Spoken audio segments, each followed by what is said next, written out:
Okay, thanks. Thanks very much, colleagues, for this opportunity to share a bit of my own reflections and experience of what we've gone through and the road thus far at KMMS under the assessment processes that we've gone through here. This is going to be a personal reflection. That's my disclaimer.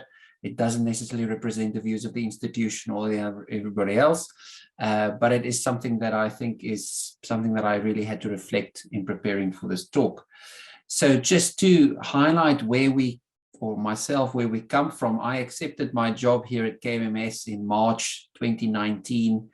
I was working in South Africa. I'm a South African by background at Wits Medical School in Johannesburg, and which is a very big medical school, lots of students, and I was keen to go on this journey and to be part of the setting up of a new medical school in a sort of a focused environment in the southeast of England, which is not something I've done ever before. So I said yes on that day, and then I started in July that year. And I remember the dean saying, "Good morning, welcome. We have a GMC visit at the end of the month." And I sort of had a slight panic attack, myself and the program director, Anna Romito. That was our first sort of coffee experience that, in 3 weeks' time, we will be meeting the GMC. And it was a very big meeting. It was about whether or not we can recruit students. So that was our first, GMC experience. And then later that year, we need to go through program validation to put this whole program through approval from the two universities to actually be able to do the medical school and the medical program here. And just when we got over that, the GMC came back for another visit just to check in how we're doing. That was the second one. And then suddenly, as you all know, March came and lockdown happened. And then since everything changed then, and all our plannings and double plannings and triple plannings, and will we be, no one knew. So we just had another GMC visit then in June of that year, just to sort of, check us out further. So we survived that one. That was the one that we had to survive also to be able to accept the students coming onto our campus now. So in September 2020, we said hello to our first batch of 108 students. And we cracked on with the academic year and had another GMC visit in March of 2021 when the students had their first assessment, and there was lots of action there. And we were left with having to do a major modification after that, with tweaking of some things of the assessment program. We had to also in that year develop a no detriment policy for our students because of the COVID pandemic and the impact it's had on the curriculum and the assessments. And we were heading into our July exams of the end of the first year with our board of examiners. And it was just an incredible period of time to go through the end of the first academic year. And then we had a bit of a short break in the summer, still under COVID. And then we welcomed the second batch of students, which is now with us at the moment. I can't believe we're already in our second year. And just to top it off, we had another GMC visit in November, the fifth one. I think, it's like they're family with us now. And we went through that. And then the pandemic is starting to ease a little bit, and things starting to, we're starting to emerge from this process and this experience. But we're still here. That's where we are now. And I love that emoji, because I think many of my colleagues, we've been going through a sort of a roller coaster experiences, and it's been up and down. But guess what? We'll have another GMC visit in a month's time, for number 6. So if anyone has thought about the experience of setting up a new school and the scrutiny that's involved, it's a lot, especially from our regulator. So that's been the journey up to now for myself, and the things that stood out for me. And I'm going to share a few interesting things about the early years assessment. So when I mean early years, what I'm going to talk about is basically our first 2 years of our curriculum. And I put this particular map up for you just to see the particular modules that's part of it. Now, we have completed the first academic year. We're in the middle of the second year and the second academic year. but most of the reflections, and I will share a little bit of data as well, is mostly from our first year data. So we have our professional development and person-centered practice modules, which run the whole academic year, and part of that assessment is an essay and some student-selected components. I'll talk about each of these bits a little bit more. I'm just giving an overview. Then we have our GP placement module, which we are particularly proud about in terms of exposing our students to general practice environments in immersion weeks at a time. There's 6 in year 1 and 7 in year 2. And the students get lots of exposure to placement. Now you can imagine running this during COVID. It was really challenging, and our GP placement team did an amazing job about setting these things up, managing students, and under the pandemic and the assessment aspects. They do a small group presentation in year 1 in that.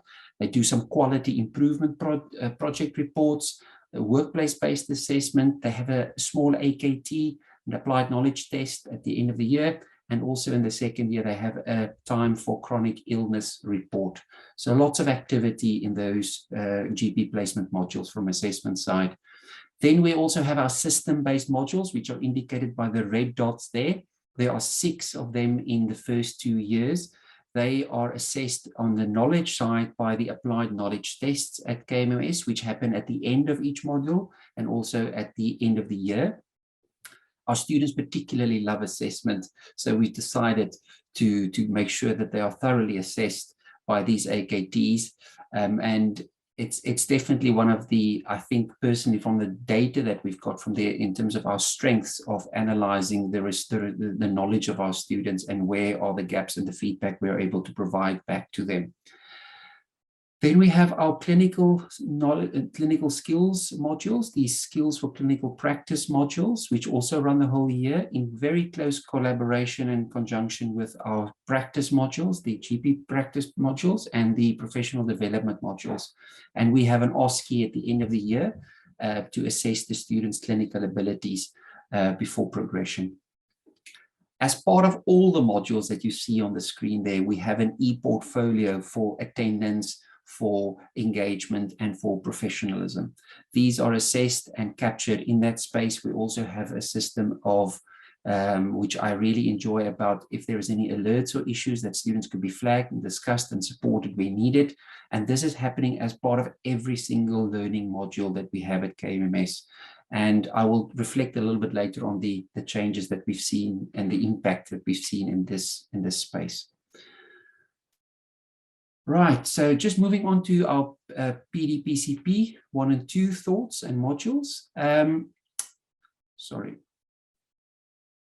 So in terms of the essay, the students must pass the essay to pass the module and to pass the year. We've specifically built it that they can have a full draft submission, get full feedback, then a first submission, and if required, a second submission. So there's basically 2 opportunities for feedback before the final submission. And we've had to spend a lot of time on market training, calibration, consistency checks, moderation, and feedback to students. That's particularly been a big curve for us as we work with all our markers of the essays. And I must say it's been an eye-opener to see how important particular feedback is to students to ensure that they get to know what are the things they need to work on to be able to progress in the essay. And referencing was a perennial problem and something we really need to support our students to get that right, because we know from literature and all levels of writing that it's a difficult thing to get right. Our student-selected components is also a pass-fail requirement. Students must do and engage with this and get a successful sign-off from their supervisor. And we've made the assessment light here. It's really just for the students to have a really wide range of interesting topics. And I must congratulate our team of setting this up under the guidance of Dr. Claire Parkin, who's also one of our co-chairs today, about the enormous menu of options our students have. And, you know, it's just been a delight for the students and the staff engaging with this. And we've been very, very encouraged by the students in terms of how they're doing. Very, very rarely, if ever, we needed a second submission for a student in terms of their presentation on the SSCs.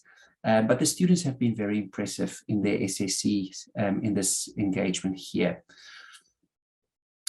So let me move on to our community and primary care in practice modules, the GP placement modules. This is where the students do get marks from 3 different aspects of assessment: the small group presentations, the quality improvement reports, and a small knowledge test at the end of the year. We do hang off the rubrics for these markings to set the standard, because they count for marks, and therefore we need to get a minimum standard. The training, the calibration to check for consistency and make sure there's moderation in place, and the feedback to students. I must take my hat off to the GP team. They were amazing in this, to drive and work with all the PCNs and the practices across Kent and getting people on board, giving feedback, training, and supporting the colleagues in engaging with the students locally in their practices and where the presentations happen. It's been a massive job, especially under COVID, dealing with virtual and then face-to-face and self-isolations. You can just imagine the myriad of challenges there, and they've done very well in that. And our students also did really well. The gathering of all the data from all these things across the practices, we had to innovate, and we had to build systems for this, and this has been a big challenge, but I think our team got there in the end. And especially the tight timelines we had to work with in terms of the immersion weeks that the students go to for the GP colleagues. You know, you can't do a lot of stuff outside of the immersion weeks, so we had to make sure that it works for the workflows and the practices and the service delivery. So there's loads of balls that had to be kept in the air here, and I do congratulate our GP team on this particular aspect. Then they had the knowledge test at the end of the year, which the students did well in, and we also standard set these knowledge tests. We use the modified hang-off process, and we check that with the modified Cohen as 2 different strategies to just ensure the standard is realistic and appropriate and robust. And I'll talk a little bit about this process a bit later. Then our OSCE processes in the Skills for Clinical Practice modules, we use at the end of or during the academic year. The plan is to give the students an academic OSCE, a formative OSCE, to demystify this experience for the students a bit, which we were very hampered in last year with COVID. Before they do their summative OSCE at the end of the year, we had real curriculum disruption because of COVID. And therefore we were able to cover the full curriculum, but we couldn't do it necessarily in the order we wanted to. So a lot of the skills training hands-on was more towards the end of the academic year, when we were able to do that under strict PPI processes. So really good congratulations to the skills team there as well. So we did our formative OSCE about 2 weeks before the summative OSCE last year. It was very informative to everyone. I must say, a lot of our professional services staff have never seen and experienced an OSCE. It was like organizing the Olympics. We all, sort of really reflected a lot on that, and that was a big helpful experience to staff and students. We used the borderline regression method to set the standards for our OSCEs.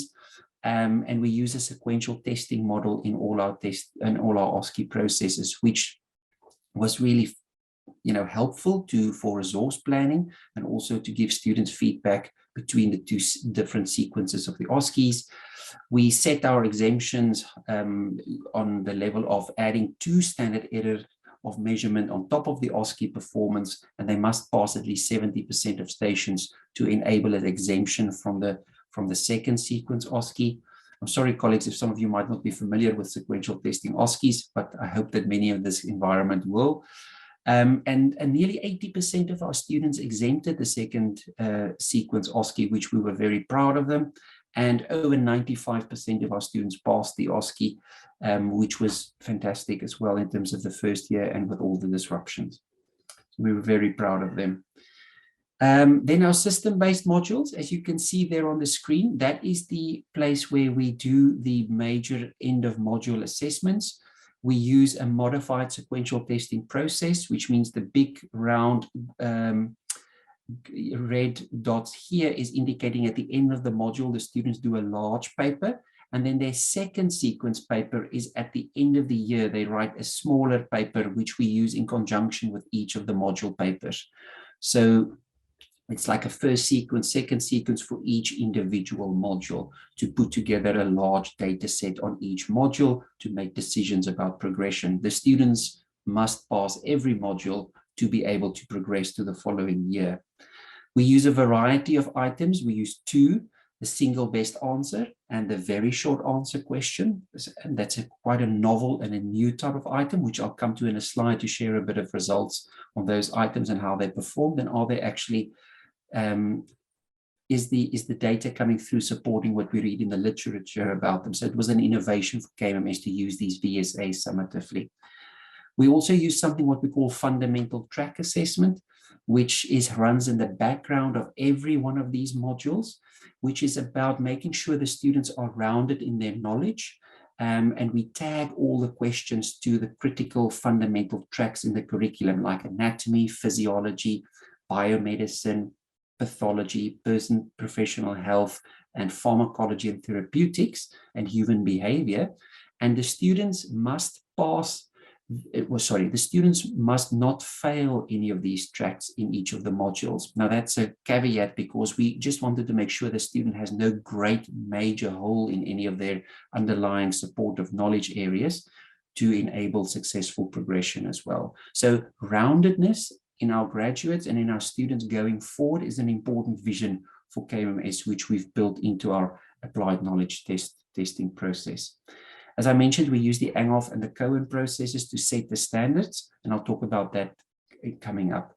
One of the greatest legacies that we'll keep from COVID pandemic is the remote video invigilation option we use for students who have a crisis on the morning of the exam. The car doesn't start, for instance, and we are able to offer them remote invigilation at home with internet to do the applied knowledge tests in a similar testing scenario that we would do in person. We do all our AKT assessments in person under invigilated conditions, but this has been really helpful for students who have particular immediate needs who could not make it to the venue on the day, keeping them in the same cycle and system as their peers in writing the tests. So we've developed a protocol during COVID to use, and we are continuing to use that for students who need that on the day at the discretion of the medical school. So it's been a very valuable legacy we've retained. The colleagues, just to share a few things about the items that we've written for all our AKTs. In the last 18 months, approximately 78 colleagues at KMS has written over 1,000 items. It's an amazing job. I must congratulate all my colleagues who've done this and all the wider university and NHS colleagues who've contributed. We analyzed 825 of these items from September when we opened up to January this year to analyze how these items are performing. The question we asked really was the VSAs, the very short answer questions where the students must write an answer and the system marks it and we check it. Does it make a difference? Does the research translate into real world context for early years in assessment? All the literature is virtually about final year students in research contexts about these. I think our data set will probably be one of the largest in the world now for VSAs analysis in a real world context in the early years. So 23% of our items were VSAs compared to about 70% single best answers. The average discrimination index for our VSAs were significantly more than the SPAs. You can see it was statistically significant quite strongly on 0.27, which is quite good. And an average, the average facility or easiness index for our items were 66% versus 71.5% for SPA. So the students found them tougher. And then the standard setting panels did identify these as slightly harder questions. So they are their Anghoff scores were lower, statistically significant as well. So to answer our question, it looks like these questions are a bit more discriminating. They are harder for the students to answer. And our colleagues are using them progressively more and more for assessment of our students. We use, as I mentioned, the Anghoff and Cohen methods. We've wanted to ensure a good checking mechanism for our AKTs in a new medical school for Anghoff, so that's why we use the Cohen. if the difference between the Cohen standard and the Anghoff standard is more than a standard error of measure of the exam, then we take the mean of the two standards. And interestingly, our panels and our students, how they performed, 6 out of the 10 summative exams, AKTs, we used Anghoff alone. So that means the Anghoff and Cohen was within a standard error of measurement. And 4 out of the 10 summative assessments thus far, we've used the mean, where they differed more than an SEM. So it seems we are getting, I think the panels are getting better as well. And that's certainly my experience when we review items in terms of the difference between people's ratings. We've been fortunate that we've been able to recruit more than 10 Anghoff panelists for every single exam and every single module thus far. We do ask colleagues to rate all items in the exams, even the anatomists rate all the physiology. We've got clinicians involved in the process as well, and clinical fellows. So we've got variety of standard seniority, genders, views on these items, and involvement in the curriculum in our Anghoff processes. The colleagues have been trained, and we monitor the process very closely. Our standards came out to between 53 and 58% for all our AKTs, recognizing that about a quarter of them are VSH, which were tougher. I think the standards that we've come out with is really strong for our AKTs. Right, so my final slide, my final summary reflections, colleagues. We've moved forward a huge amount in assessment in the early years at KMMS. It's been a massive effort across all the modules. Running assessments of all these stakes, high stakes, formative, was during COVID was really tough for the team. We had new teams, academic and professional service teams. We had new systems, we had new procedures. We're living between 2 universities, which the Brighton and Sussex colleagues will know very well how that works. So you're dealing with these different approaches to things that you have to navigate. And the NHS in Kent is under unprecedented strain. And I think that is something that we've also, living close to our clinical NHS colleagues and also working in the NHS, many of us in Kent are really feeling. And I think that's one of my greatest concerns is, we rely on the NHS for training and for placements and for teachers, and we need them to be strong, and hopefully we'll make a difference in the long run in this. I want to just thank the incredible hard work from all the KMMS colleagues. They've been amazing. It's been a massive team effort, including our NHS, our module clinical advisors who've been teaching in our modules. They were amazing. We are so indebted to them and the team that what they've contributed and how they've carried load. They were amazing. I thank them from the bottom of my heart, including all our wider university colleagues who've been teaching into our course. Huge thanks to all of them. It's been amazing. So I think we've developed robust and solid assessments, especially the data we've been generating on our AKTs, which is the most data. So I'm really comfortable and really proud what we've delivered there. And just about our e-portfolio and professionalism, it's becoming increasingly important as the courses prolong and we move back to a more face-to-face engagement with our students, about the importance of students attending and being professional and letting us know what's going on. And it's been a struggle for some students in coming back to face-to-face. Some have really relished it, others have found it harder. But we are working with the students and we are trying to build a culture of being professionalism and being sensitive to students when they have needs. Thank you very much, colleagues, and I'm happy to take a few minutes for questions.